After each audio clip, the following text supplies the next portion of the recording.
I think there are lots of elements around a walking bus that are really important. I think the health and well-being of the children, of the community, and what we can do to be good neighbours. I'm a great supporter of that community feel school. So the walking bus is a parental-led bus because we felt that this could well be a community-based project. Rather than teachers running the bus, we felt that it could come from our parent community and support. I think the barriers tend to be things around how are we going to get this off the ground? How are we going to find the time to add another thing into a busy schedule? But we've had all the backing of a huge group of parents who are eager to get involved. So if we can sort of put that out there and say to other colleagues, look, all we did was X, and actually we've got a whole bank of parents who have come forward going, yes, this is what we want to do.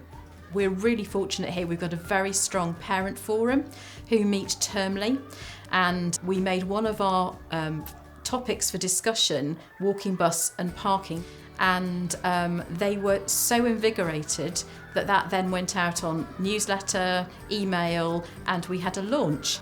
A one-day walking bus pilot to see if we could logistically do it, to see if we could energise enough parents and family.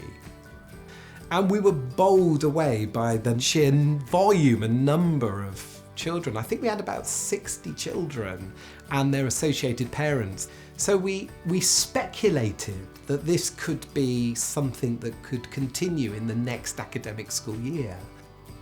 For us, it's about safety of the children.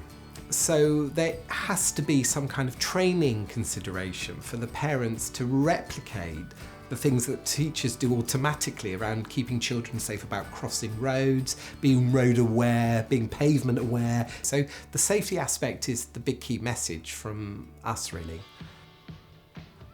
So we had to promote the idea of the walking bus with the children. We know that there's a National Clean Air Day, but we had a Clean Air Week. We had a launch assembly where we showed the animation of the walking bus and we talked about the merits of Clean Air Day and Clean Air Week. So then in classes in Key Stage 2, children and teachers wrote pledges of what they were going to do in terms of a Clean Air Day. The third and final part was the pilot of the walking bus.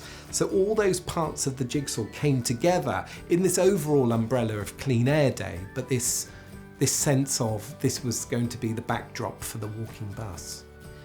After our pilot, we found two people, one grandparent and one parent, who is going to be responsible for the organisation on the bus, and we're going to go for 2 mornings to start with. So we're starting small and hopefully we can extend the walking bus.